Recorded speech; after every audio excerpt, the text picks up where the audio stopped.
Buenas tardes y gracias por conectarse a este webinar de Ius Laboris. Mi nombre es Gabriela y seré quien facilitará este evento. Para el webinar de hoy contamos con la participación de panelistas de distintas firmas miembro de Ius Laboris. Nos acompañan distinguidos abogados de Argentina, Brasil, Chile, Colombia, México, Perú y Uruguay. Antes de empezar la sesión, permítanme compartir algunas indicaciones importantes. Si durante la sesión desean formular alguna pregunta, pueden hacerlo a través de la función Preguntas y Respuestas. Nuestros panelistas responderán en la medida de lo posible. Asimismo, quedamos a su disposición para cualquier consulta adicional vía correo electrónico una vez finalizado el evento. La grabación del webinar estará disponible en nuestro sitio web dentro de las próximas 48 horas.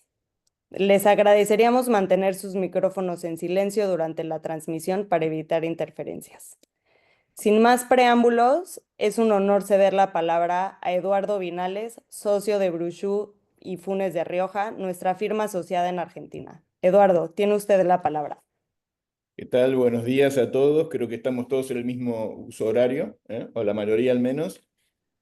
Vamos a aprovechar esta ocasión para abordar realidades regionales que hacen a las relaciones laborales en los distintos países de Latinoamérica, con una gran dispersión geográfica, porque vamos desde el extremo norte, digamos, con México, al extremo sur con Argentina.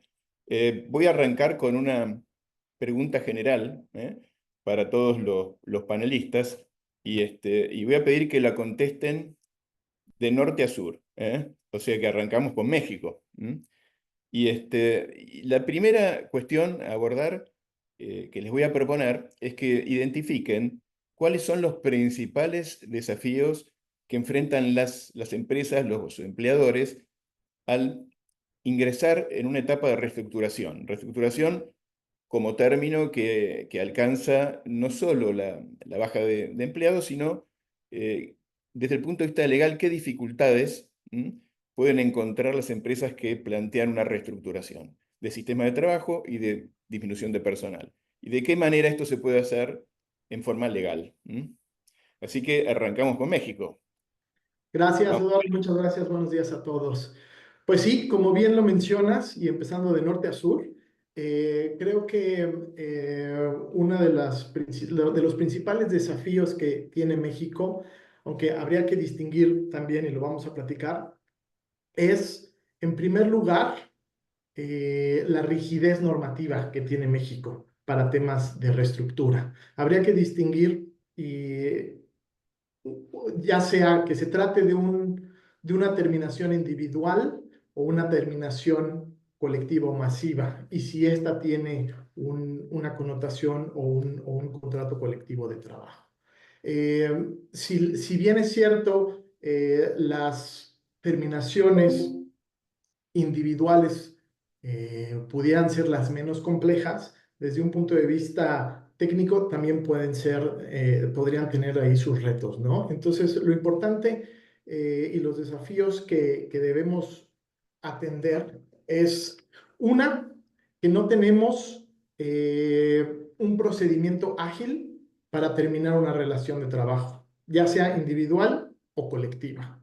¿Por qué? Porque la ley solamente establece reglas o disposiciones específicas para cuando terminamos a una persona por una causal o por una causa de terminación. Si no, no existen reglas. ¿Cuál es la práctica común?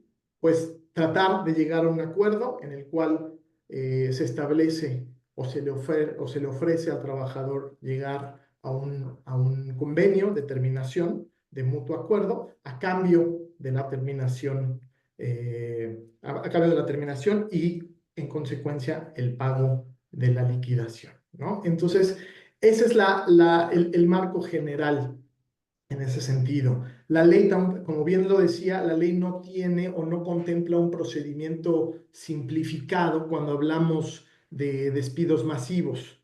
Es decir, si una empresa decide por X o Y razones terminar a ciertos empleados en el cual no hay una causa justificada, no hay un procedimiento que señale hay que hacer A, B, C o D, sino que lo dejan, si se vale la expresión, al libre albedrío del patrón, y lo cual genera que tengamos que establecer una estrategia preventiva con el efecto o con miras a tratar de que todos los empleados afectados firmen este convenio de terminación.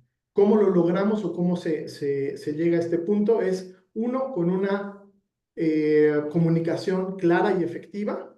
Dos, con esta estrategia estableciendo las circunstancias de cuándo se va a hacer, quién será afectado y muy delimitado a las circunstancias de cómo se va a llevar a cabo. Sin embargo, en nuestra experiencia, la claridad y la transparencia y el diálogo con los empleados afectados puede ser el detonador para que esto sea una terminación, ya sea individual o masiva, efectiva o no.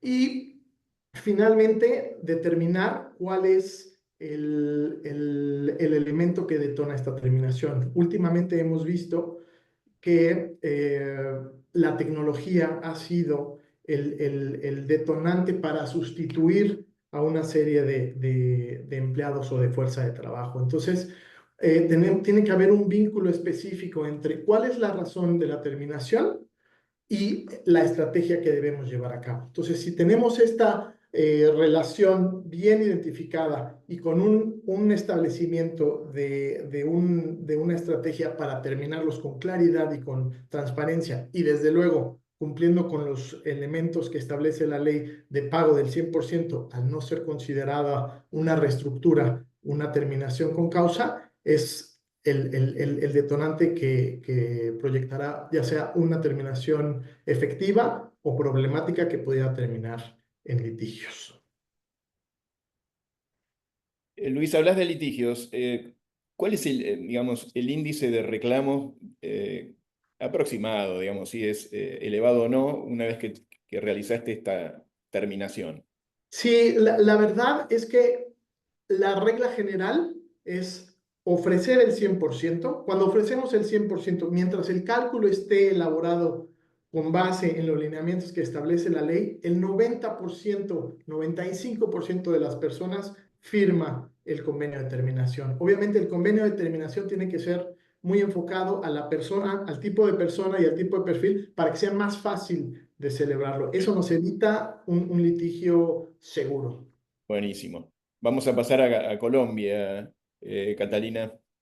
Claro que ¿Seguís? sí. Sí, ya veo que estoy más hacia el norte, entonces, bueno, buenos días para todos y muchas gracias, Eduardo, y gracias a todos mis copanelistas. Cuando hablamos de reestructuración, y como bien lo mencionaba Eduardo, lo primero que se nos viene a la cabeza son terminaciones de contrato, pero creo que hay otras situaciones que también están incluidas en una situación de reestructuración. No necesariamente implica que la empresa vaya a cerrar. No necesariamente implica que la empresa vaya a desaparecer, puede ser simplemente que la empresa va a venderle a otra persona, puede ser simplemente que la empresa se va a reducir en tamaño. Y aquí surgen otros desafíos que desde la perspectiva colombiana pueden afectar a los empleadores. Entonces quisiera referirme a tres aspectos importantes que nos encontramos en el día a día cuando hay situaciones de reestructuración. La primera es, nuevamente, la primera que se nos viene a la cabeza, la de las terminaciones de contratos. Las terminaciones, como pasa en el caso de México y que nos contaba Luis, es que pueden ser de tipo individual o pueden ser de tipo colectivo. Para las terminaciones de tipo colectivo sí hay un procedimiento regulado y establecido, pero que resulta tan complejo en la práctica y tan demorado que al final las partes prefieren acudir a mecanismos como las terminaciones individuales de mutuo acuerdo. Ahora, ¿cuál es el desafío más grande con el que nos encontramos en las terminaciones? Es el incremento significativo en situaciones de estabilidad laboral reforzada. Es decir, cada vez más encontramos más situaciones en donde los jueces protegen a los trabajadores y en donde no es posible la terminación del contrato de trabajo, ni con justa causa ni sin justa causa. Entonces, tenemos las situaciones propiamente reguladas por ley, como lo pueden ser la maternidad, los fueros sindicales, Pero luego tenemos una serie de situaciones que han venido siendo establecidas vía jurisprudencial, como son, por ejemplo, las situaciones de salud, el fuero de salud, es decir, trabajadores con obstáculos o con limitaciones médicas o físicas o psicológicas para prestar servicios. Trabajadores en edad de prepensión o en situación de prepensión, es decir, trabajadores que están cercanos a obtener la pensión de vejez. Trabajadores madre o padre cabeza de familia. También tenemos una situación de debilidad manifiesta, que es como lo mencionan los jueces. Y entonces, en todos estos casos es muy difícil o es complejo terminar los contratos de trabajo y nos toca acudir necesariamente a las terminaciones de contrato de mutuo acuerdo. Y sabiendo el trabajador que tiene esta situación que impide la terminación de su contrato, pues esto implica que las negociaciones se tengan que realizar por cantidades más altas por las que normalmente se llegaría a un acuerdo. Esto sin mencionar además que muy recientemente en Colombia la Corte Constitucional precisó que en los casos de salud, es decir, en los casos de trabajadores con fuero de salud, tampoco era permitido el mutuo acuerdo. Es decir, considera que un trabajador, por el hecho de tener una situación de salud, su consentimiento no es libre y por tanto no es válido el acuerdo de terminación.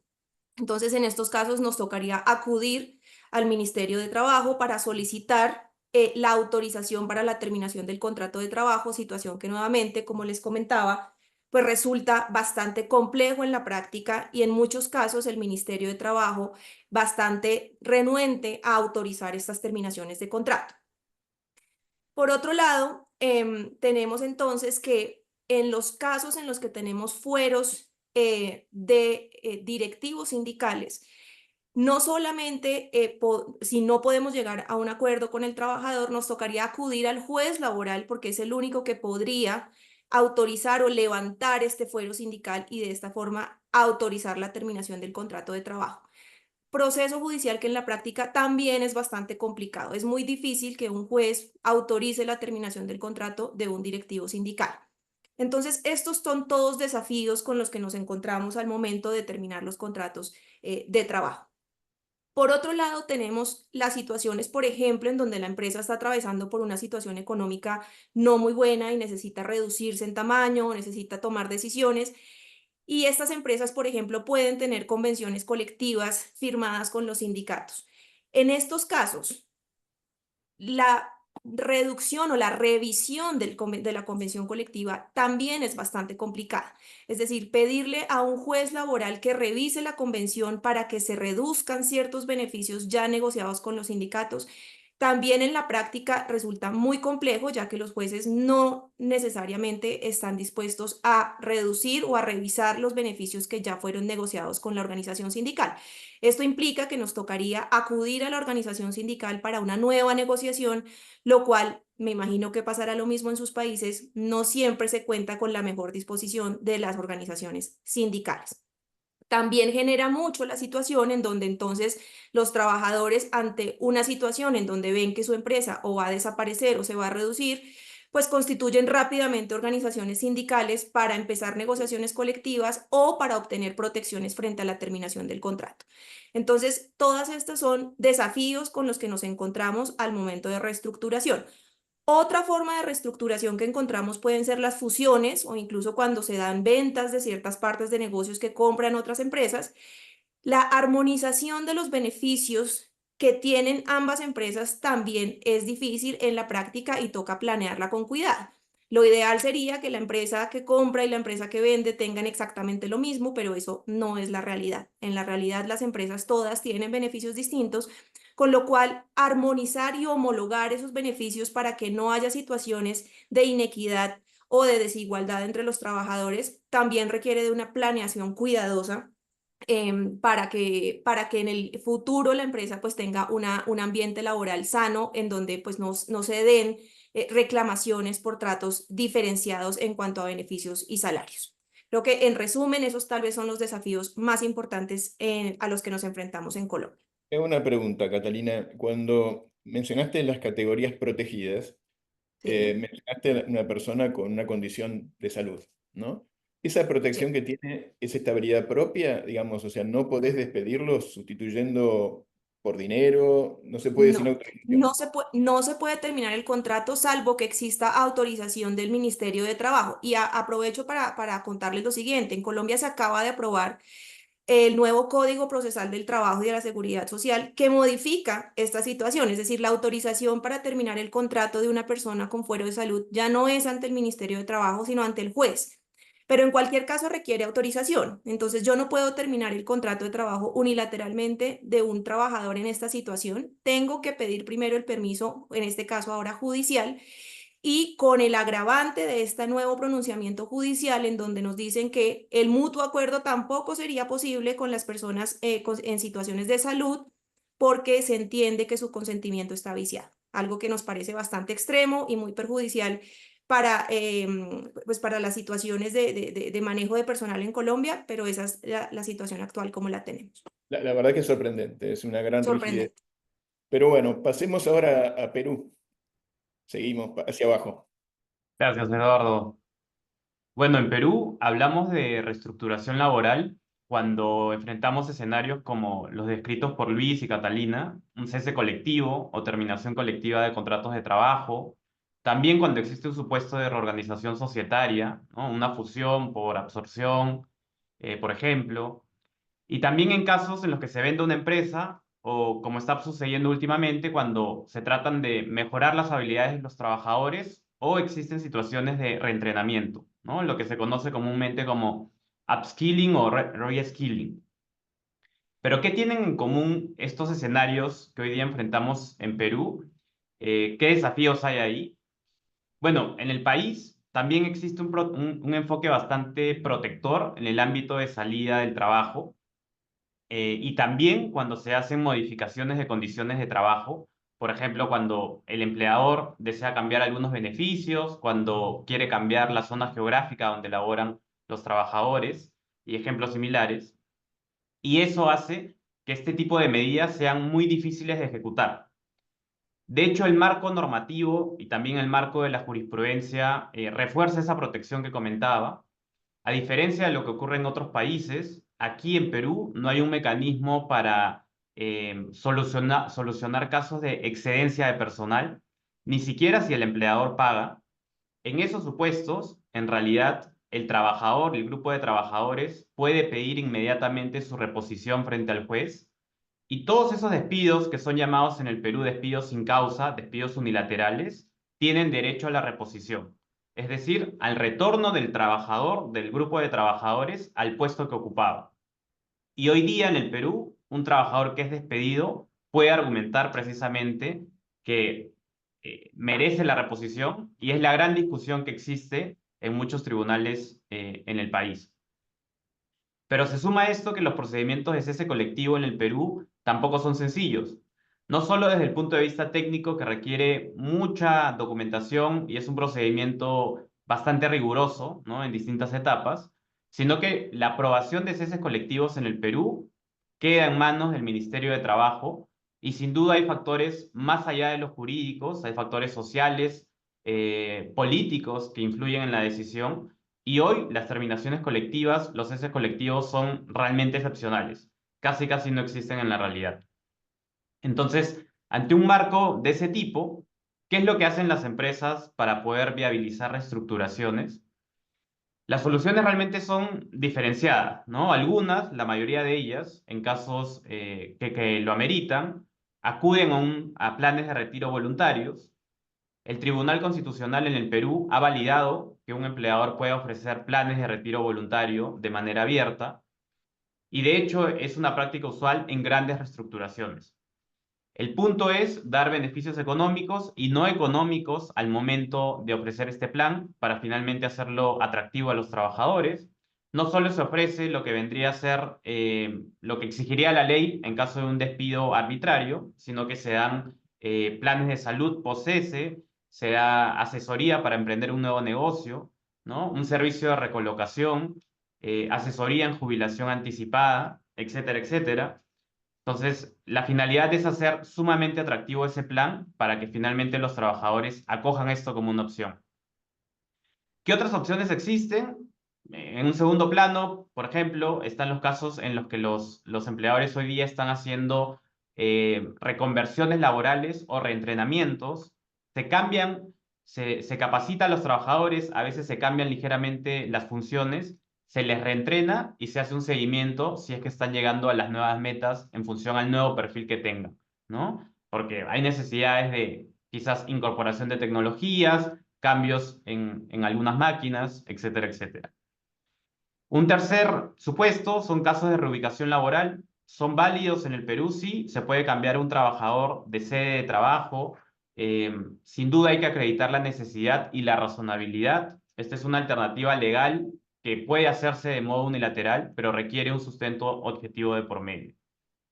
Y una última que les diría en el marco de estas reestructuraciones, que no solo se limitan a ceses como comentaban Catalina y Luis, los empleadores tienen un seguimiento muy activo también a los casos de disciplina y rendimiento de los trabajadores. Esto es clave porque si finalmente ellos cometen una falta grave o tienen un rendimiento bajo sostenidamente, esa sí sería una posibilidad para desvincular válidamente este grupo de trabajadores. Finalmente, solo para cerrar, lo legal es importantísimo, hay que tener, claro, una asesoría estratégica en cuál es el mejor vehículo legal que utilizar en cada caso concreto, pero también importa mucho cómo lo gestionamos en el día a día, ¿no? Eso implica tener un plan de comunicación muy estructurado, de inicio a fin, tener un acompañamiento a los líderes que van a transmitir estos mensajes de cambio dentro de la organización, que tengan un Q&A para que absorban consultas que surjan de los trabajadores, un plan de gestión de crisis, canales de atención a los trabajadores y sin duda también flexibilidad en casos que puedan ser sensibles. Así que esa es la situación hoy día en Perú, Eduardo. Juan Carlos, ¿y cualquiera puede pedir la reinstalación? ¿Cualquier empleado despedido? Sí, hoy día en la práctica sí. Hace muchos años el Tribunal Constitucional creó distintas categorías de despido. Una de ellas es el despido fraudulento. Hoy día el despido fraudulento es totalmente argumentable. Cualquier trabajador podría sostener que se está afectando un derecho fundamental y por tanto se está incurriendo también a su vez en un despido fraudulento y con eso pedir la reposición. Entonces, aunque la ley no lo diga, hoy día la jurisprudencia sí ha hecho que la reposición sea una opción muy abierta en todo el mercado laboral. Bueno, vamos a pasar vamos a pasar a Chile, porque en realidad Brasil o Chile, no sé, digamos, geográficamente, digamos, Chile va muy al norte también, pero empecemos por Brasil. ¿Eh? ¿Brasil? Vamos con Brasil, que Está tiene, bien. tiene complejidades laborales que todos conocemos y Sí, una gran está bien. complejidad en juicios. La cantidad de juicios que hay en Brasil es llamativo, ¿no? Pero bueno, lo Sí, dejo. sí, buenos días entonces para todos. Obrigada, Eduardo. En Brasil, la norma establece que los despidos pueden realizarse sin justa causa. Entonces, siempre que la empresa desea terminar un contrato, puede hacerlo sin justa causa desde que pague las indemnizaciones previstas en ley en los contratos. Pero también tenemos el desafío de despidos masivos, porque dependiendo del número de empleados despedidos, ese despido puede calificarse de despido masivo en el contexto de reestructuración. En Brasil tampoco existe una definición legal de despido masivo, por tanto, no hay un número determinado de empleados que sea necesario para que esto sea caracterizado o no. Esto se evalúa normalmente caso por los jueces de trabajo. Entonces es también algo que causa cierta inseguridad jurídica. El tema de despidos ha siempre sido controvertido en Brasil. Nuestra legislación no era suficientemente clara, pero desde 2022, nuestra Suprema Corte considera que la participación previa de los sindicatos es esencial en casos de despido colectivo. Entonces, no se exige una autorización, pero sí la negociación previa y el diálogo en el intento de suavizar el impacto de los despidos masivos. Entonces, es algo que las empresas deben considerar de contratar el sindicato previamente. Y también tenemos el problema con suspensión, los desafíos de suspensión de los contratos de trabajos por o los empleados en baja por enfermedad o por accidente de trabajo, que no se les puede despedir. Tiene que esperar el alta médica, que puede llevar mucho tiempo según el tipo de enfermedad o accidente, porque no hay un límite de tiempo que se termina la suspensión. La suspensión depende de la alta médica. Entonces, la suspensión de contratos de trabajo es un problema cuando se piensa en despido en Brasil, sea despido colectivo o despido individual. Y también como en Colombia, si hay estabilidad, también puede ser un desafío. Hay estabilidad laboral que se puede cambiar por indemnización, si hay un acuerdo con el trabajador. Por ejemplo, miembros de CIPA, que es una comisión interna de prevención de accidentes en Brasil, un comité interno.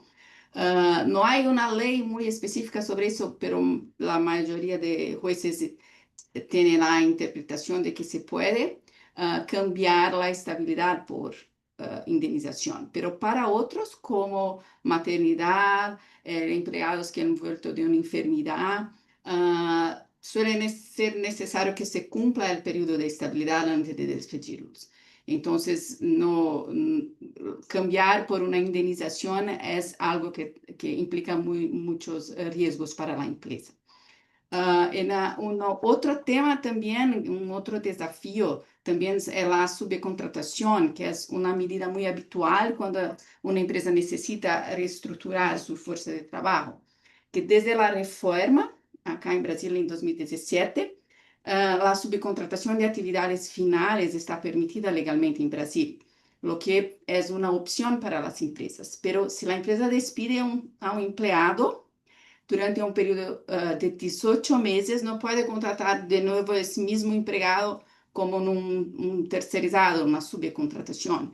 Entonces, tiene que esperar este periodo de 18 meses si quieres tercerizar o subcontratar su fuerza de trabajo. O entonces, contrata una empresa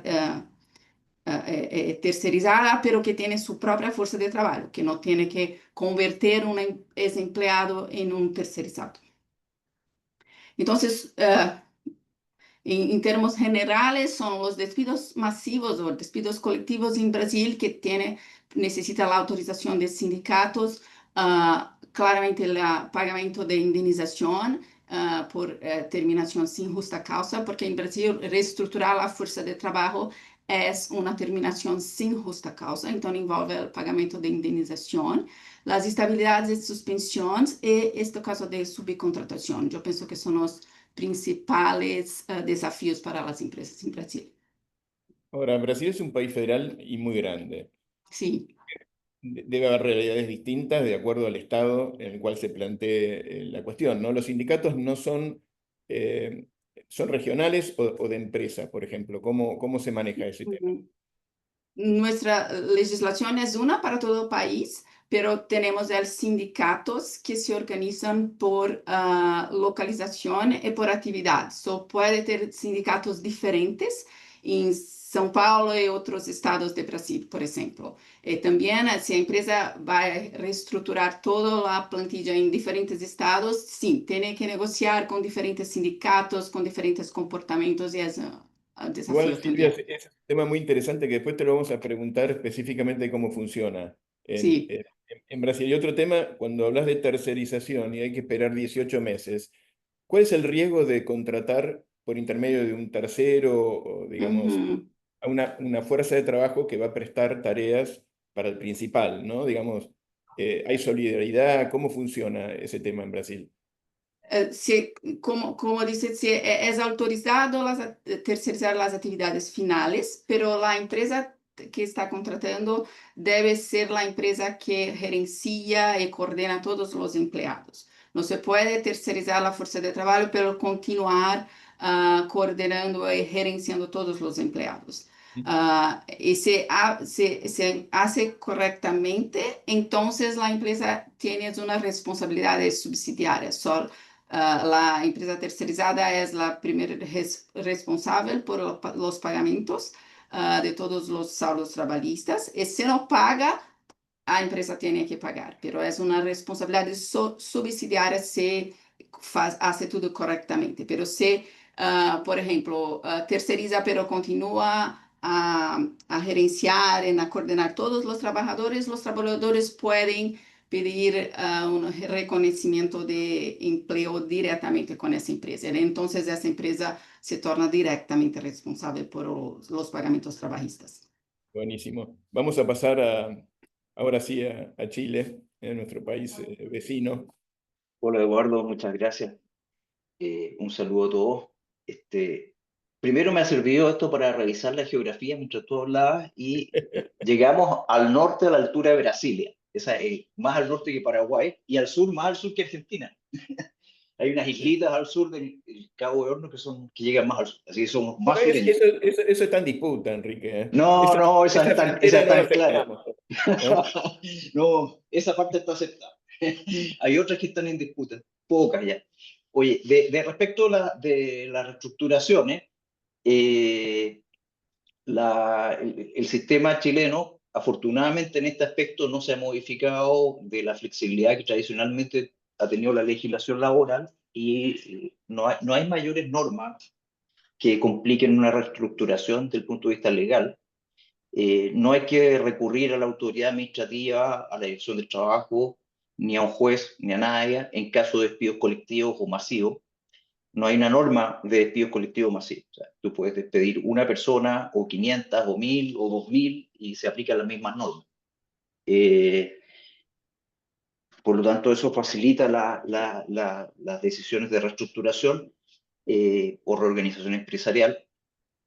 Y eso sí, siempre es conveniente y se recomienda para empresas que estén realizando cambios mayores, ya sea una división, fusión o despidos importantes, de tener una estrategia de comunicaciones, porque esto puede tener impacto político también o social. Entonces, una estrategia de comunicaciones hacia la autoridad, es bueno avisarle a la autoridad, al Ministerio del Trabajo, si va a haber un cambio muy importante.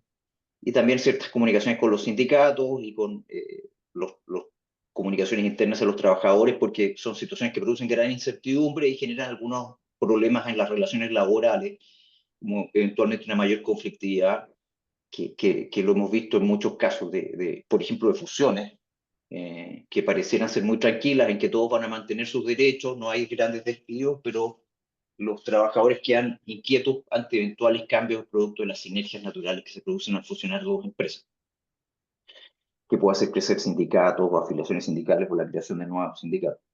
El despido de los trabajadores sí puede generar demanda, porque se ha ido restringiendo la causal general de despido que tenemos en Chile, que es las necesidades de la empresa, que permite despedir libremente en general, pero invocando una causal que se refiere a necesidades financieras de la empresa o económicas. Y eso los jueces se han puesto cada vez más restrictivos, desde una visión un poquito más amplia hasta ahora, decir que ninguna razón que no sea una grave necesidad de la empresa, un riesgo para la subsistencia de la empresa justifica estos despidos y están obligando entonces a pagar un incremento de un 30% por despido injustificado, que es el incremento que se aplica en caso de aplicar mal las necesidades de la empresa. Ese sería el costo mayor que probablemente traerían los despidos, a menos que sea una situación muy grave. O sea, por ejemplo, durante la pandemia, los despidos de unas empresas aéreas se entendían perfectamente y se consideraban justificados por la situación económica que estaban atravesando, no había nadie que viajara. En cambio, si obedece una reestructuración para ser más competitivo, lo más probable es que esos despidos se declaren injustificados. También hay una respuesta automática a las fusiones y divisiones en cuanto a qué pasa con los trabajadores. Los trabajadores, por ejemplo, si se divide una empresa, quedan en cada una de ellas con sus derechos y obligaciones, con sus contratos colectivos se dividen en dos, que es un contrato colectivo de empresa, y también el sindicato queda en las dos empresas. No desaparece, el sindicato de empresa queda en las dos empresas y tendrá que estudiar la posibilidad de convertirse en otro tipo de sindicato porque ya deja de ser de empresa. Un sindicato más bien interempresarial. Los despidos también se ven dificultados, igual que en los otros países, por el caso de estar la persona usando, digamos, en su permiso pre y postnatal, las mujeres, y los los fueros sindicales también, que impiden el despido sin autorización judicial. En caso de enfermedad no se puede invocar esa causal de despido en la empresa, que es la que les comentaba, que es la más libre. Sí se podría despedir por una causal de incumplimiento de contrato, pero evidentemente la persona, si está fuera de la empresa, no está incumpliendo su contrato, no podría incumplirlo en esa situación.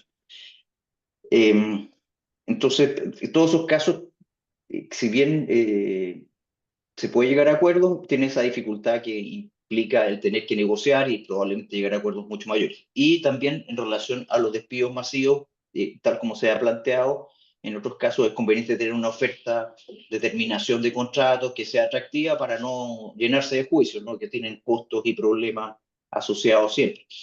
Entonces, es muy común y una buena práctica el ofrecer paquetes o una propuesta de beneficios para los trabajadores que van a ser despedidos, incluyendo indemnizaciones algo mejores que las legales. Por cierto, el 30% que muy probablemente se pierda por despido injustificado puede ser una parte de la propuesta para que estos trabajadores firmen un finiquito que excluya juicio. El finiquito aquí tiene valor de transacción y por lo tanto, si bien pueden demandar, va a ser una excepción que probablemente va a ser acogida por el juez con bastante seguridad. Y eso sería en general. Una pregunta, Enrique, ¿puede existir empresas sin sindicato? Sí, acá en Chile no hay sindicatos de industria, entonces no tenemos sindicatos de industria o de área de actividad, entonces solamente son a nivel de empresa. Y en una empresa te puedes encontrar que haya muchos sindicatos, además, dependiendo del tamaño de la empresa. Hay empresas con las que trabajamos que tienen 30 sindicatos, 40 sindicatos. Hay empresas que pasan negociando todo el año y tienen distintos contratos colectivos cada uno de ellos con la empresa. Entonces, puede haber 40 contratos colectivos de empresa, 40 sindicatos, 40 no sé, ¿En y una más. misma empresa? En una misma En una empresa. hay una grande de supermercados internacional que está acá, que está en todo Chile, y que tenía, creo que 100 negociaciones colectivas al año, o algo así. El gerente de relaciones laborales, no sé si esté presente ahora, pero ese señor o señora pasa trabajando todo el año en negociaciones colectivas. Y digamos, y todos los representantes sindicales tienen protección, o sea, tienen Todos, tutela. o sea, está lleno de, Igual no puede hay despedir empresas a que tienen nadie. 100, 200 personas con protección. En realidades distintas. Bueno, vamos a pasar entonces sí a Uruguay.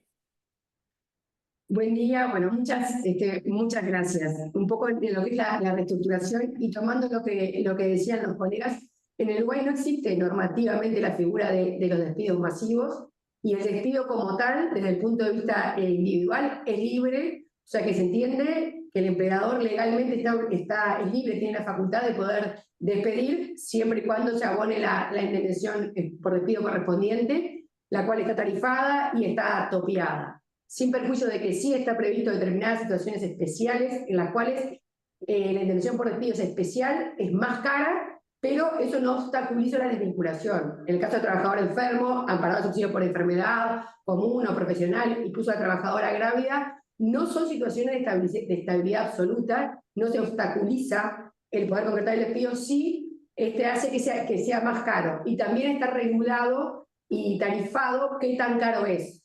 Entonces, de alguna forma, eso da un panorama medianamente cierto. En caso de reestructuraciones, si se quiere, masivas o grandes, siempre es importante, que creo que lo señalaban algunos colegas, bueno, preconstituir pruebas de que el motivo es la reestructura para desvincular la desvinculación del trabajador concreto en una circunstancia puntual con su motivo de enfermedad, para poder de alguna forma evitar este despido especial. En el Uruguay la realidad es que la reinstalación, la estabilidad únicamente está previsto en el caso de los despidos antisindicales para los representantes sindicales y en el caso de que se invoque que fue por motivos sindicales y luego de un juicio la empresa no logra acreditar que la desvinculación fue por otro motivo. Pero es el único caso en el cual se habilita la reinstalación. En el resto de los casos va a ser un tema de indemnización económica mayor o menor. Incluso la figura del despido sin justa causa o el despido, se entiende que es libre el despido. Después, como reestructura, también señalaron un montón de alguna batería de herramientas que normativamente tenemos y que permiten a las empresas, que a lo mejor están afrontando situaciones particulares, reestructurar su fuerza de trabajo. Una de ellas es el subsidio por desempleo, o que vulgarmente se llama el seguro de paro, que habilita que enviar a determinados trabajadores a que sean amparados por el organismo de previsión social, que en el Uruguay es el BPS, ya sea por suspensión total de actividades o por suspensión parcial, y el organismo de previsión social abona un subsidio, que también está topeado y es un porcentaje del sueldo, y esto es una herramienta que facilita y habilita mucho reestructuras en las empresas. Incluso, por lo general, se recurre de forma rotativa. Entonces, bueno, algunos trabajadores, un grupo de trabajadores va por el término máximo al subsidio por desempleo y después van a otro grupo. Incluso también está previsto que se pueda, ahí sí, excepcionalmente solicitar una prórroga del subsidio. El subsidio por desempleo tiene un plazo máximo, pero en situaciones excepcionales se puede solicitar a las autoridades una prórroga del subsidio, obviamente acreditando estas situaciones excepcionales, que se ha dado justamente en situaciones de empresas que estaban muy cerca de cerrar. Después, como otro elemento a considerar en situaciones de reestructuras, es analizar una eventualidad de modificar, ya sea a nivel individual o colectivo, la morfología del salario, un poco para que el costo de lo que es materia grabada, de lo que se aporta, sea menor, bueno, partidas por especie, etiqueta de alimentación y demás, son herramientas que muchas veces se utiliza para reestructurar la fuerza de trabajo. También las novaciones de los contratos de trabajo, que se están dadas con las garantías correspondientes, habilita introducir cambios sustanciales en la relación de trabajo que permite de alguna forma reestructurar a la empresa. También las políticas de retiros incentivados, que como señalaban los colegas, en eso es importante ser un poco creativos y ofrecer soluciones que habiliten egresos de los trabajadores. También dentro del elenco de herramientas legales de las reestructuras está la tercerización, porque está prevista normativamente, expresamente en Uruguay, está habilitada, y lo que es la limitación o la responsabilidad del empresario principal es solidaria con el tercerizado, a menos que se logre acreditar que efectivamente se cumplió con el deber de información, que de alguna forma implica que mensualmente se audite o se controle la empresa tercerizada. Si se logra acreditar eso, la responsabilidad pasa a ser subsidiaria. Eso de alguna forma es como que se reconoce la figura, se la habilita, pero se graba al empresario principal con esa tarea de auditarlo de alguna forma para resguardar su responsabilidad y que esta pase a ser subsidiaria. Esto desde el punto de vista individual, obviamente que es importantísimo en casos de reestructuras manejar la parte colectiva, entonces el manejo con los sindicatos, y ahí es importante, bueno, conocer en qué sindicato de ramas se encuentra la empresa, porque en Uruguay casi todas las empresas tienen sindicatos de empresa, pero a su vez estas se nuclean por rama, por grupo de actividad, y entonces es importante conocer un poco el perfil del sindicato de rama, porque muchas de estas soluciones terminan siendo fruto de una negociación a nivel colectivo con los sindicatos y con participación de las autoridades. Los sindicatos siempre van a velar, obviamente, por aquellas soluciones o aquellas alternativas que impliquen la menor pérdida de fuente de trabajo. Y bueno, y por lo general, en esta batería de herramientas, que por lo general, en caso de situaciones masivas, se manejan a nivel colectivo, no porque existe una previsión expresa normativa, sino que es un poco la práctica. No sé si quedó alguna pregunta. Sí, yo te voy a hacer algunas preguntas. Sí. Algo hemos ido a Uruguay, más que nada de vacaciones, ¿no? Pero no hay código de trabajo en Uruguay, ¿no? No, hay tenemos... código de trabajo. Sí. No tenemos código de trabajo, tenemos una legislación bastante, si se quiere, dispersa, pero hay mucha legislación en lo que es individual. En colectivo hay muy pocas, la normativa es como muy puntual. Y sí, obviamente que lo que es individual tiene un valor importante en lo que es la jurisprudencia. Pero el código todavía no lo tenemos. Pero está topeada la indemnización. Sí. La indemnización está topeada en 6 unidades de despido o, en el caso de los jornaleros, 150 jornales. Entonces, un trabajador que tenga 6 años de antigüedad va a cobrar la misma cantidad de unidades de despido que uno que tenga 20 años. No es como en Argentina. Por eso es un tema, si se quiere, económico. Está establecido cómo se calcula, está topeada, e incluso en los casos de los despidos especiales también está establecido. Y es económico. O sea, va a ser un despido más caro, pero no implica que no se vaya a poder concretar. Y mencionaste beneficios, canasta o lo que fuera. ¿Cómo lo construyen el salario? Porque, digamos, Mm. está tutelado el salario, ¿no? Es intangible. O sea, no Claro. podrías bajarlo e incorporar beneficios. Bueno, justamente ese tipo de soluciones son las que se intentan, en el caso de reestructuras, negociarlas a nivel colectivo, incluso o transaccionar con la participación de asesoramiento legal por la parte de los trabajadores para arribar a un acuerdo de cambiar la morfología del salario de una forma de que sea menos gravoso para la empresa, bajar así el costo de mano de obra. Pero ese tipo de soluciones obviamente que implican un acuerdo con el asesoramiento correspondiente. Si no, no. Y una homologación del ministerio. No es necesaria la homologación, no es necesaria. Pero tiene un costo fiscal. Digamos, al bajar las cargas, tenés un costo fiscal y el gobierno no Exacto. interviene. No.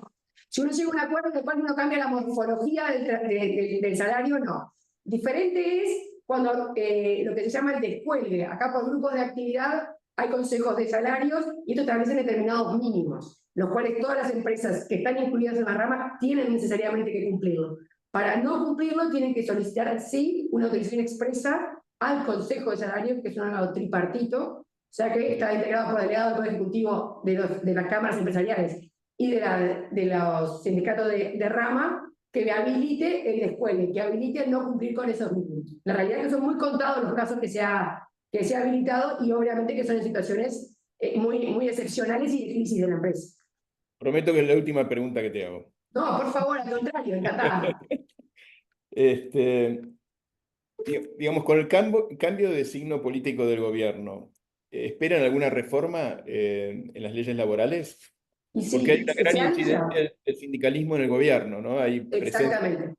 Sí, exactamente, y se espera, y el gobierno ha anunciado reformas. Se ha hablado de la reducción del límite diario de volumen horario, de 8 horas a 6 horas, eso se ha manejado.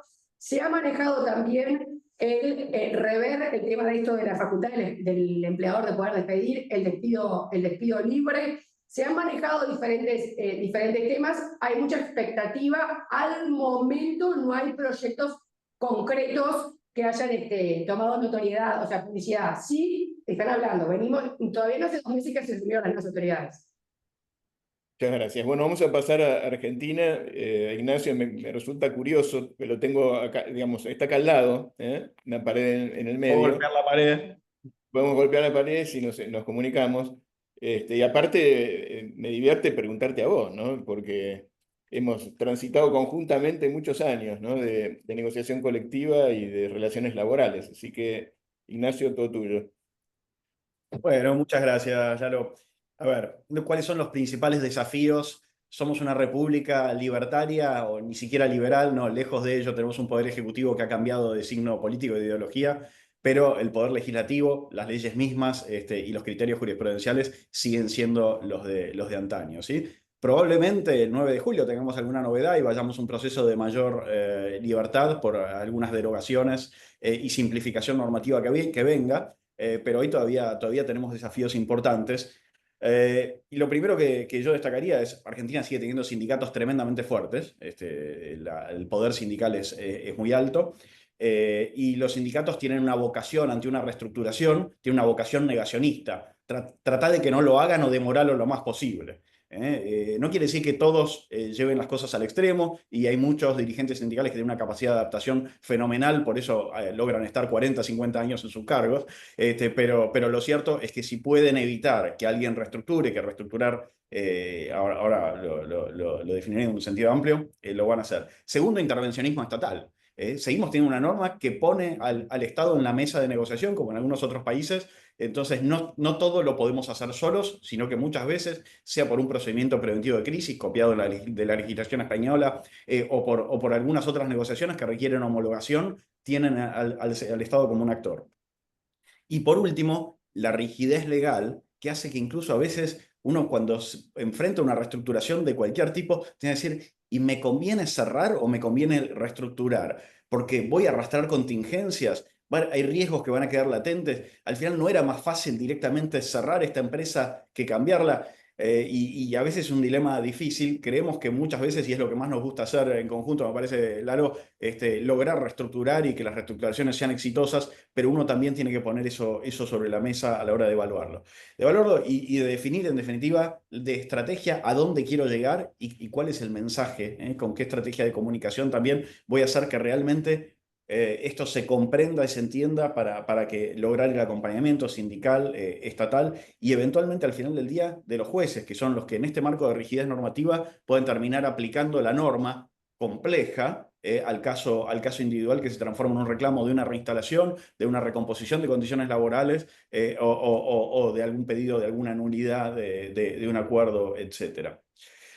En este sentido, digo, ¿cómo encara uno una una reestructuración? Puede haber despidos, puede haber suspensiones, puede haber modificación de condiciones salariales, de beneficios, de zonas de venta de vendedores, de comisiones, de clientela. Son de los temas a veces más complicados, pero que más dinámica requieren también por la realidad económica que tienen las empresas y nuestras economías, de horarios, de turnos de trabajo para lograr eficiencias. Veníamos en la Argentina hasta hace unos años de producir con grandes márgenes, pocos volúmenes. Ahora estamos con muchas reestructuraciones, con cambios de turnos y horarios de trabajo, porque tenemos que utilizar con la mayor eficiencia posible la capacidad instalada para producir con márgenes más pequeños, volúmenes más grandes. Cambia totalmente la estrategia empresaria en el sector industrial y para eso tenemos algunas herramientas. Por un lado, podemos llegar a ir a un retiro voluntario para que las personas que no están para adaptarse puedan irse con el menor conflicto posible. Otras veces tenemos que recurrir a despidos. El de los despidos, si son masivos, la legislación argentina sí los define cuándo son masivos. Un porcentaje según la cantidad de trabajadores, 5% si son más de 1.000 trabajadores, 10% entre 400 y 1.000 y 15% si son menos de 400. Pero no nos define el periodo de tiempo. Entonces, cuando uno está haciendo un goteo, cuando uno está haciendo distintas tandas, bueno, la norma no define en qué tiempo tengo que analizar el scope para ver si alcancé o no estos porcentajes. Por supuesto, lo que fue retiro voluntario no entra, pero también puede ser novaciones. Y esas novaciones, había épocas en las que la autoridad de aplicación intervenía para homologar, bueno, por lo menos nos da seguridad jurídica, hay otros momentos en que la autoridad no homologa, con lo cual tengo un acuerdo que es válido a priori, pero que puede eventualmente luego ser cuestionado con algunos de estos cambios que hacen sustentable o sostenible la empresa en el tiempo. Entonces, todo esto es lo que uno evalúa y por el final vuelvo al principio a decir, bueno, justifica ir por un plan de una reestructuración profunda, hasta dónde lo hago, costo-beneficio, riesgos latentes, por cuánto tiempo me acompañan. La prescripción en la Argentina para los reclamos laborales es de 2 años, pero hay obligaciones que son de tracto sucesivo. Bueno, todas estas cuestiones son, creo yo, los principales desafíos que uno tiene al momento de enfrentar una reestructuración de algunas de estas características, ¿no? Una reflexión, digamos, en el caso de Argentina, estamos modificando la legislación laboral, digamos, recientemente la ley Bases introdujo un capítulo que es bastante novedoso para lo que estamos acostumbrados. Hemos visto en el pasado varias iniciativas, ninguna tan profunda como esta, y este es solo el comienzo, porque hay varios proyectos del gobierno que pretenden modificar todo el espectro laboral, ¿no? Ahora, vos podés hacer la mejor de los proyectos legislativos, pero tenés otro problema, que si no hay consenso, viene y va, porque cambiamos de signo político y las modificaciones legislativas que se propusieron se vuelven atrás, con lo cual no hay mejor reforma laboral que la que está consensuada, ¿no? Que la que está entendida por todas las partes involucradas. Y el problema también es la justicia, porque la interpretación que hacen los jueces de la normativa novedosa no siempre es favorable al empleador, ¿no? Así que estos son desafíos. Pero igual, después de este paneo, me quedo con la impresión de que no estamos tan mal, Nacho. No, estamos muy bien. Comparativamente, nosotros nos quejamos en Argentina generalmente de las restricciones que tenemos desde el punto de vista laboral, pero veo que si comparamos dentro del espectro de Latinoamérica, somos competitivos. Vamos a pasar ahora a preguntas más puntuales, que algunas de las cosas ya las vislumbramos o fueron mencionadas. Digamos, vamos a ir más a fondo, ¿no? Y esta pregunta va para Brasil y México.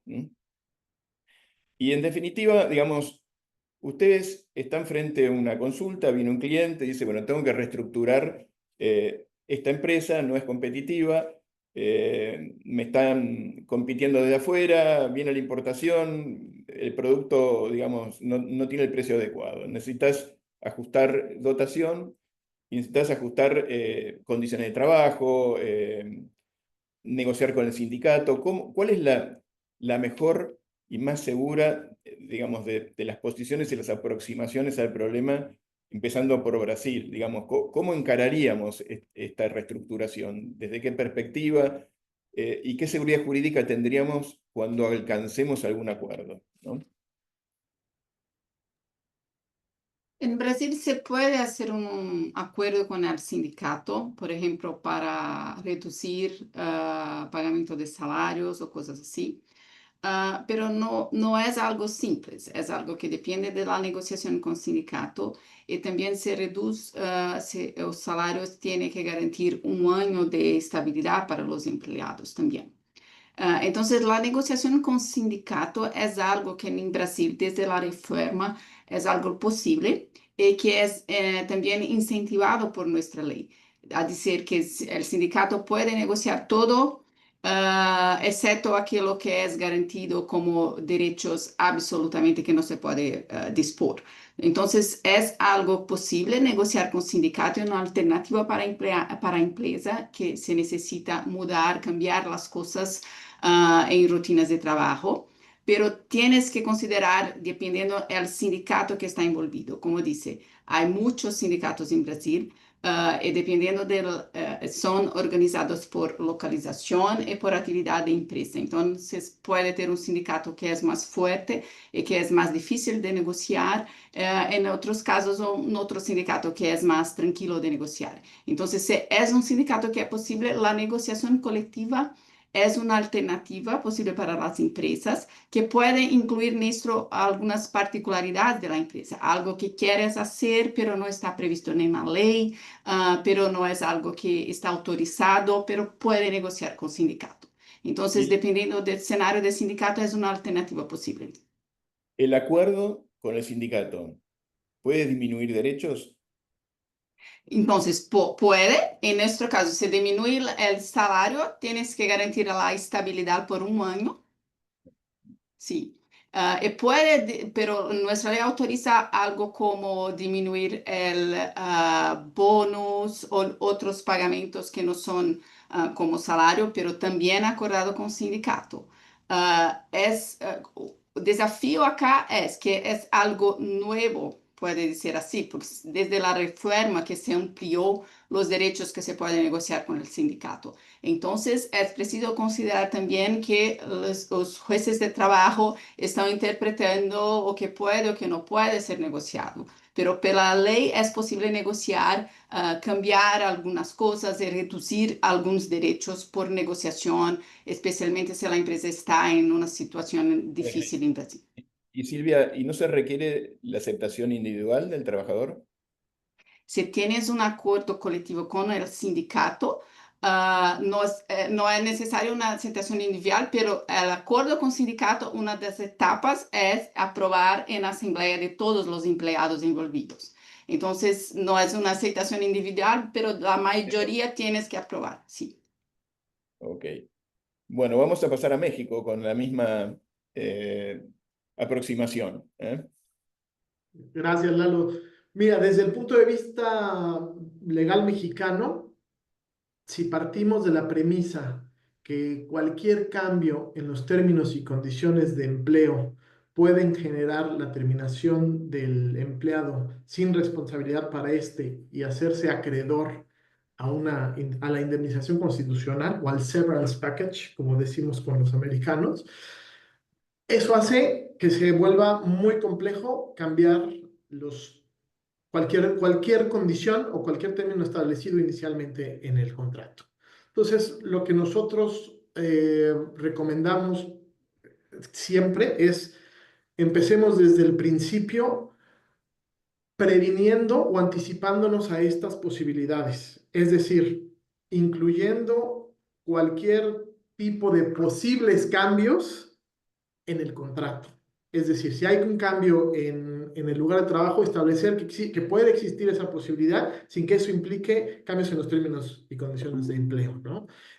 Sin embargo, nos metemos en problemas si hay una reducción de salarios, si hay una reducción en el porcentaje de alguna comisión, de un bono o demás que implique el ingreso, porque es pegarle a la economía y a la economía familiar y demás. Entonces, lo que se hace en esos, además de que desde un punto de vista jurídico hay una rigidez en la norma en la cual simplemente te dice, tú le reduces algo a un trabajador, este trabajador puede de manera unilateral e incluso de manera bilateral. ¿Por qué? Porque si incluso celebramos un convenio donde reducimos algún derecho ya pactado previamente, ese convenio puede ser nulo en caso de una disputa.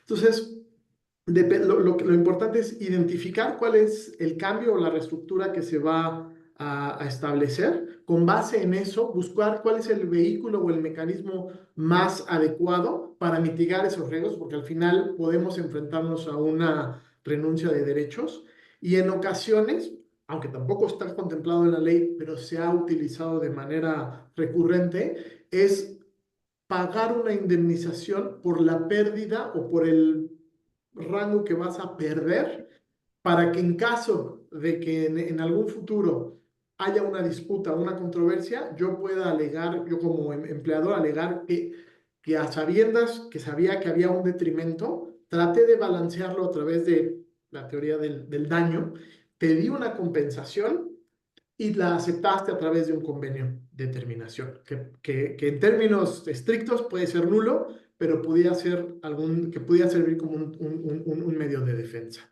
Eso en los términos y condiciones de empleo. En cuanto a las terminaciones de la relación de trabajo, como sucede con Chile y las demás, casi en todas las jurisdicciones que hemos estado aquí platicando, no hay reglas como tal. Mientras se pague el 100% de la liquidación, porque las reestructuras, ya sea económicas, operativas o estratégicas, no contemplan un mecanismo de salida, mientras se cubra el 100% de la liquidación, se puede llevar a cabo. Obviamente, el documento o el vehículo idóneo es el convenio de terminación mutua para evitar contingencias futuras. Bueno, vamos a pasar a Argentina, Nacho. Y hay una pregunta para Argentina. Me encantaría contestarla, pero en realidad sos el panelista. Así que te va para vos. ¿Qué temas podrían incluirse en una eventual nueva reforma laboral en Argentina? Y eso, ahora lo vas a explicar vos, Nacho. El gobierno presentó un proyecto de reforma que está en el Congreso, que es buenísimo. No contempla cuestiones colectivas porque por el momento con lo colectivo no se están metiendo, pero sí es una revolución desde el derecho individual, ¿no, Nacho? Muchas gracias, Lalo. Qué buena pregunta. A ver, yo creo que muy probablemente se sigan atacando las contingencias individuales. El gobierno tuvo idas y vueltas con el tema de reforma laboral. Primero tuvimos un decreto de necesidad de urgencia, apenas asumió el gobierno a los pocos días, que interrumpió nuestras vacaciones.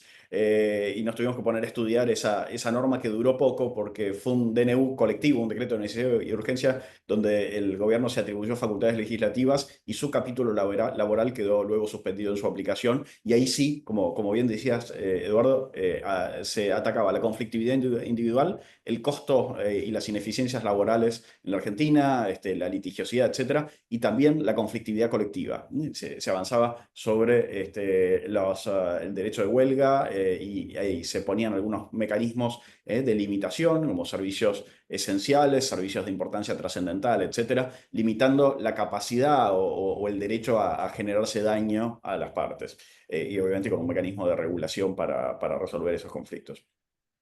Por otro lado, también se afectaban los derechos patrimoniales o la situación patrimonial de los sindicatos con temas como la contribución solidaria, que es el dinero que el trabajador no afiliado le tiene que pagar al sindicato de su actividad o de su rama de actividad por el hecho de estar representado, por beneficiarse de ese convenio colectivo. Un detalle es que los convenios colectivos que tenemos en la mayoría de las actividades son de la década del 70, con lo cual aquella negociación ha quedado un poquito en el tiempo y muchas de esas contribuciones siguen estando vigentes, y lo que se negocia en la mayoría de los casos son actualizaciones salariales y no mucho más que eso, y por eso son cuestionadas.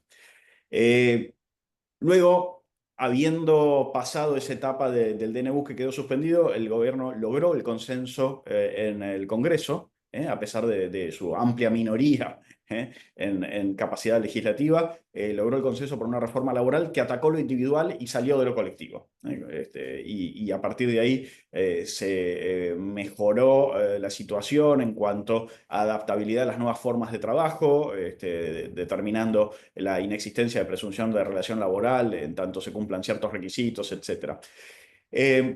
Y otras reformas más que por tiempo no me voy a referir ahora.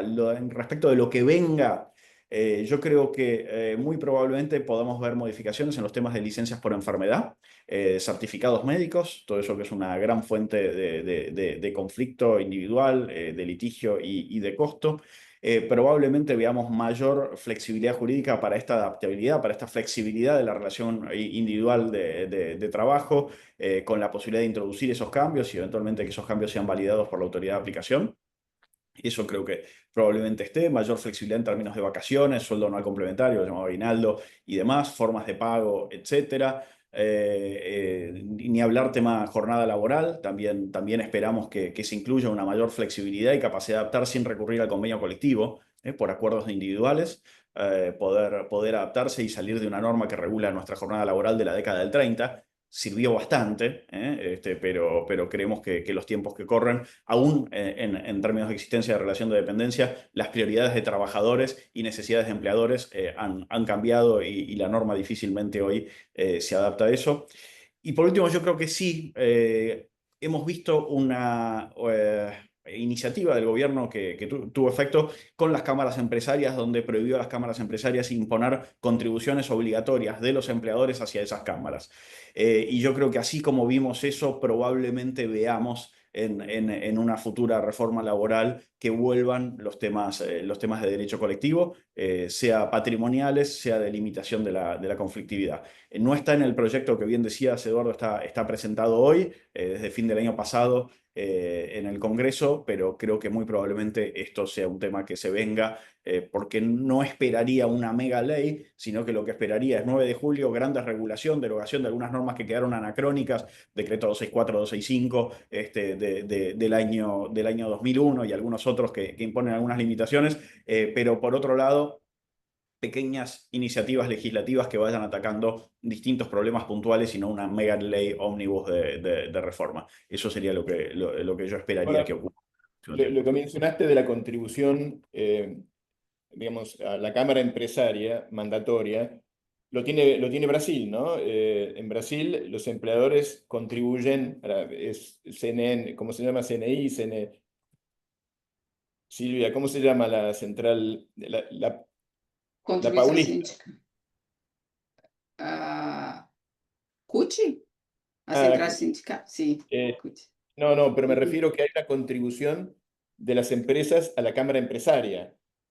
Ah, sí, sí, pero no es algo muy, es algo que ainda está en discusión acá, ¿sí? Porque desde la reforma decidió sobre la contribución de los empleados, pero normalmente se adopta el mismo tratamiento para contribución de las empresas, que actualmente a interpretación es que tiene que pagar si está previsto en la convención colectiva, a menos que se presenta una refusa, una recusa de pagar.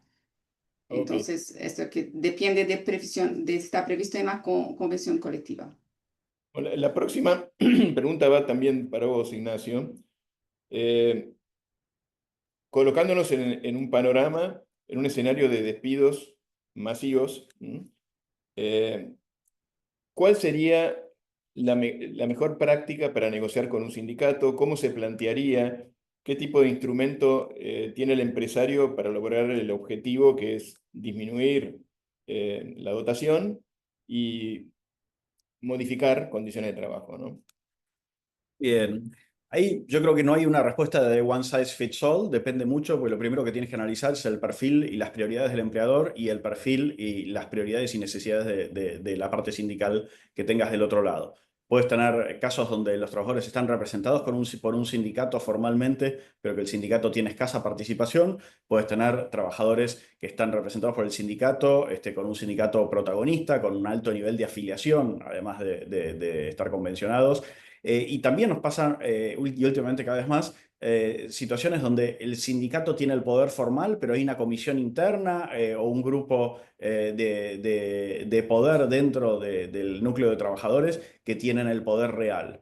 Entonces, primero hay que analizar eso. Luego, viendo el perfil de la contraparte, a veces esto se multiplica en muchas negociaciones, tienes que negociar con las tres partes, con el que tiene el poder real, con el que tiene el poder formal, e incluso con el Ministerio de Trabajo o la autoridad laboral local. Superado eso, hay que ver la forma de instrumentación de acuerdo a donde se quiera ir. Muchas veces lo primero que la contraparte te dice es sacar a los trabajadores eventuales, los casual workers, contratados por terceros o nómina propia, que no tienen contrato por tiempo indeterminado. Bueno, despeja eso de la mesa. Otras veces es muy importante mirar el historial de conflictividad que tenga esa empresa, no solo en lo colectivo, sino en lo individual. Porque dicen, mira, acá tienes una cantidad de juicios de trabajadores que se han ido, o incluso algunos que estén, por diferencias salariales o por diferencia en la antigüedad y demás. Esto lo tenés que tener resuelto para poder acordar colectiva e individualmente las salidas. Puede haber, por supuesto, situaciones médicas, de enfermedades profesionales o no, que haya que considerar y qué tratamiento específico se le va a dar. Y luego, yendo al marco que uno se le va a dar, a veces uno logra evitar un procedimiento de crisis o evitar agotarlo. A veces lo inicia, pero no necesita agotarlo, y en el medio logra un retiro voluntario. Esto de lo cual creo que la mayoría hemos hablado, donde se sienta, genera el marco de negociación colectiva, pero se termina sentando individualmente con cada uno de los trabajadores para ofrecer más de lo que la ley manda. Y cuando uno ofrece más de lo que la ley manda, es libre de acordar, y además tiene un release respecto de futuros reclamos. Evita una conciliación obligatoria que se da en caso de despidos, que es la posibilidad de suspender los efectos de esos despidos por hasta un mes en la Argentina, etc. Hay otros casos donde ese acuerdo no es posible a nivel colectivo, no es posible a nivel individual, y tiene que forzadamente ir a los despidos.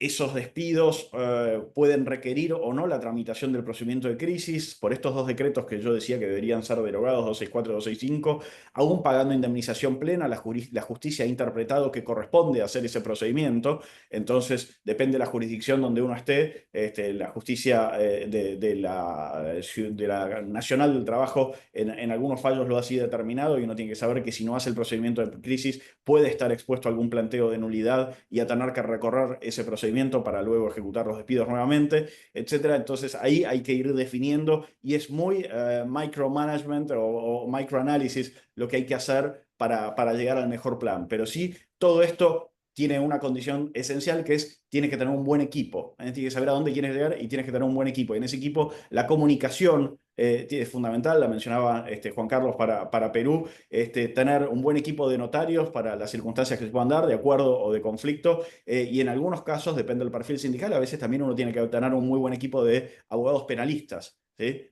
Para poder poner límite rápido a las situaciones. Gracias a Dios, en este último tiempo no han habido grandes situaciones de violencia, pero sí muchas veces hay pequeñas situaciones de violencia que también hay que limitar y hay que actuar rápidamente. Buenísimo, Nacho. Vamos a ir ahora brevemente a analizar cómo está impactando la tecnología, las nuevas formas de trabajo con utilización de inteligencia artificial, por ejemplo, o otros métodos, ¿no?, para control del trabajador. Y específicamente, esta pregunta va a ir dirigida a Perú y Uruguay. Empezamos por Uruguay. Buenísimo, bueno. Buenos días, Dale, Eduardo, dale. muchas gracias. A ver, en Uruguay tenemos una norma muy reciente, que es de febrero del 2025, que refiere justamente al tema de las nuevas tecnologías, particularmente a las plataformas de reparto o de transporte de personas. ¿sí? No voy a decir las empresas, pero creo que cada uno en su país se imagina de las cuales estoy hablando. Es una norma que la aprobó el gobierno saliente, un mes antes más o menos de irse, y que ya venía con aprobación de la Cámara anterior unos 6 meses antes. Es una norma de vanguardia similar, estoy mirando a Enrique, a la que se aprobó en Chile en 2022, o sea, creo que ahí tomamos esa ley como base. Es una ley que en definitiva no se pronuncia sobre la naturaleza jurídica de los servicios que se brindan mediante esas plataformas, prevé las dos posibilidades, que sean en régimen de subordinación o en régimen de trabajo autónomo o en prestación de servicios, pero sí de alguna manera establece determinados derechos y obligaciones en cualquiera de las dos situaciones.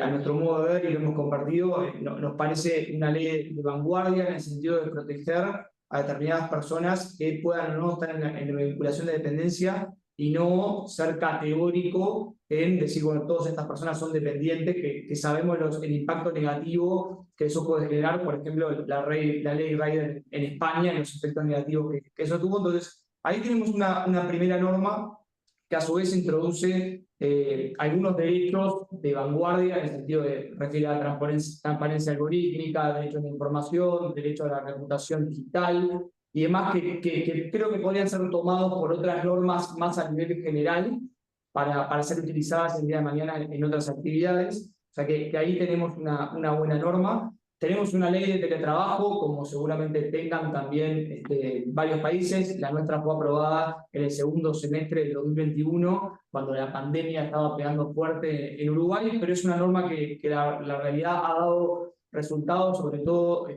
cuando sucedió la pandemia, venían a consultar a las empresas, bueno, ¿qué hacemos ante esta situación? Y no teníamos un marco jurídico claro como para poder dar respuestas con una mayor seguridad. Hoy la tenemos y es una modalidad de trabajo que ha dado un buen resultado. ¿Sí? Estos son dos normas que fueron aprobadas por el gobierno anterior. Y en lo que refiere a cuestiones más vinculadas a la tecnología, como puede ser sistemas de videovigilancia con inteligencia artificial, procedimientos de GPS con inteligencia artificial, no tenemos de momento una ley. Creo que quizás tomaremos el reglamento europeo que se aprobó el año pasado como parte de algo que nos pueda llegar a abordar y ayudar, pero sí tenemos una ley sobre protección de datos personales del año 2008 que ha sido bastante bien utilizada. Hay una unidad reguladora que se dedica específicamente a la aplicación de esa ley y que ha establecido resoluciones en lo que tiene que ver, por ejemplo, con la videovigilancia, con el seguimiento del GPS, con la protección y la utilización de los datos de la salud y demás de los trabajadores. Entonces, la ley no tiene un capítulo vinculado a lo laboral, pero se ha aplicado por parte de la unidad reguladora de manera muy buena en lo laboral. Y por último, y para dar un cierre, y en esto sí, de alguna forma hay un cierto optimismo independientemente del gobierno de turno. Nosotros tenemos otro órgano que es la AGESIC, que es la unidad gubernamental encargada de lo que se refiere a tecnologías, que desde el año 2022 viene trabajando en una estrategia nacional respecto a la inteligencia artificial y que está elaborando en algún momento un proyecto de ley que pretenderá regular la inteligencia artificial en Uruguay. Entonces, tenemos un órgano de gobierno que está dedicado a ese tema ya desde hace algunos años y bueno, que creemos que en el corto o mediano plazo nos puede traer algún resultado positivo en lo que refiere a la regulación de estos temas que se nos vienen. Buenísimo. Muchas gracias. ¿Perú? Gracias, Eduardo. A ver, ¿cómo ha impactado la tecnología en relaciones laborales en Perú? Tras la pandemia del COVID-19, al igual que seguramente en sus países, el teletrabajo se potenció muchísimo. Hoy sigue existiendo teletrabajo, ciertamente no en la misma dimensión que en la pandemia. Es la regla general, especialmente en el sector de servicios profesionales, y la tendencia es que sea un teletrabajo mixto, es decir, con asistencia a la oficina 2, 3 días a la semana. En el mismo sector, si hablamos de nuevas formas de trabajo, hoy día también se contrata personal independiente, incluso fuera del país, ¿no? Consultores, expertos en análisis y gestión de datos, temas de tecnología, software. No hay una regulación especial para esos supuestos. Se sigue manteniendo la regulación de locación de servicios tradicional. Sí, desde lo tributario ahí hay una regulación que cada vez es un poquito más rigurosa, ¿no? Especialmente para aquellos que terminan calificando como no domiciliados, pero desde lo estrictamente referido a la ocasión de servicios no ha existido un cambio. Sobre los riders, por ejemplo, que comentaba mi colega de Uruguay, también en el Perú, claro, esto dinamiza mucho el mercado, viene dinamizando mucho el mercado laboral en los últimos años. No existe en el Perú una ley que los reconozca como trabajadores. Más bien esta discusión se ha llevado, en pocos casos, ciertamente, a los tribunales de justicia, y tampoco es que exista un reconocimiento general, ¿no? Los jueces hoy día lo que dicen es que el análisis es casuístico, va a tener que probar la persona que demanda si estuvo o no expuesta a subordinación. Si lo prueba, sí podría ser calificado como trabajador. Caso contrario, no, va a ser considerado como un trabajador, como una persona autónoma en la prestación de servicios. Y si andamos un poco más en temas de automatización, al menos en el Perú, hoy día no existe una preocupación masiva o transversal respecto a una sustitución de puestos de trabajo. Más bien lo que hoy día se ve es que distintos sectores, especialmente el de servicios profesionales, seguramente, incluyendo el legal, ojo, venimos utilizando herramientas de inteligencia artificial para automatizar algunos procesos, mejorar la capacidad de respuesta frente a clientes, calidad de entregables, etcétera, etcétera. Entonces, la automatización, les diría, en el país está yendo poco a poco, ¿no? Y para Bueno. cerrar, en el Perú, desde el 2023, tenemos una ley que promueve el uso de inteligencia artificial en el país.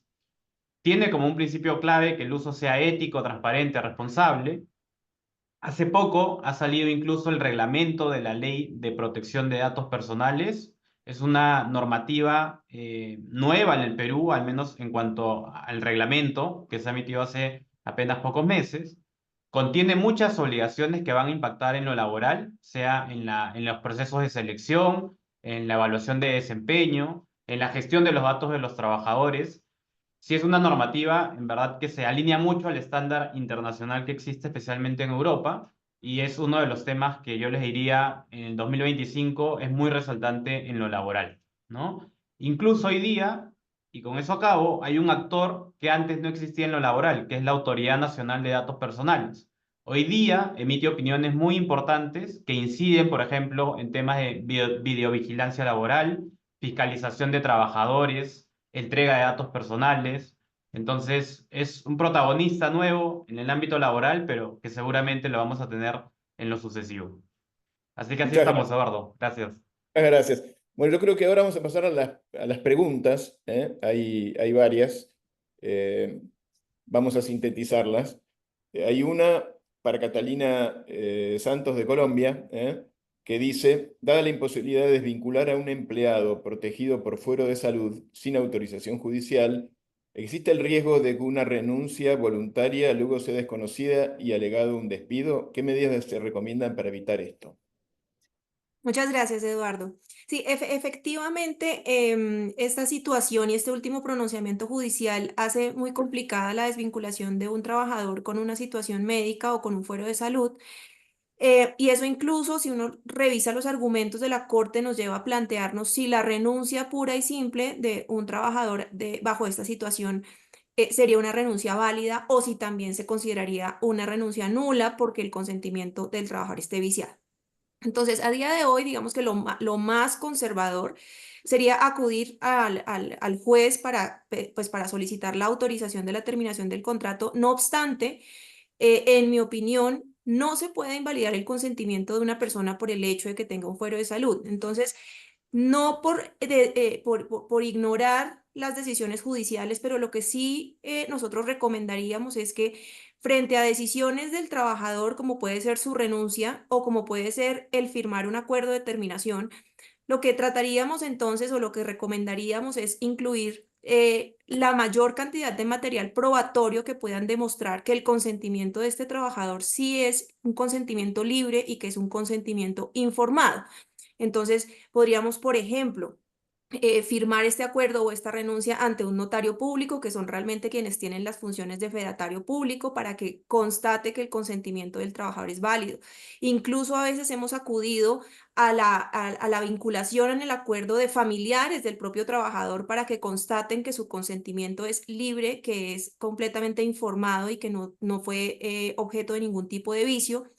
E incluso también incluir en los documentos de terminación, ya sea en la renuncia o en la terminación de mutuo acuerdo, todas las disposiciones tendientes a demostrar que el trabajador era plenamente consciente de los derechos que tenía al tomar esa decisión y de los efectos que tiene la decisión que está tomando. Y en estos casos nosotros consideramos que ese consentimiento debiera seguir teniendo validez. Entonces, nuevamente, lo más conservador, pues acudir a la autorización judicial, pero en aquellos casos en donde realmente sabemos que o no se puede por tiempo o porque pues no tenemos realmente ninguna causal para solicitar la autorización, seguir acudiendo a los mecanismos del consentimiento del trabajador siempre y cuando adoptemos refuerzos adicionales que puedan demostrar en un eventual proceso judicial que el consentimiento del trabajador ha sido completamente libre, pero además completamente informado sobre los efectos de esa decisión. Muchas gracias. Hay una pregunta para Enrique Munita, de Chile. Disculpa, Eduardo, desafortunadamente no tenemos tiempo para responder todas las preguntas, pero dejé ahí la presentación con todos los correos electrónicos para que Hagan si alguien directamente la tiene consultas adicionales se puedan comunicar con ustedes directamente por correo electrónico. Buenísimo. Buenísimo. Entonces, con esto damos por finalizado el webinar. Exactamente. Bueno, muchas gracias a todos. Por último, nada más les quiero recordar que en nuestro sitio web pueden encontrar mucha variedad de recursos y perspectivas sobre el derecho laboral en Latinoamérica. No olviden consultarlos y muchas gracias a todos por estar aquí. Muchas gracias. Muchas gracias. Muchas gracias. Gracias a todos. Gracias a todos. Buen día. Gracias.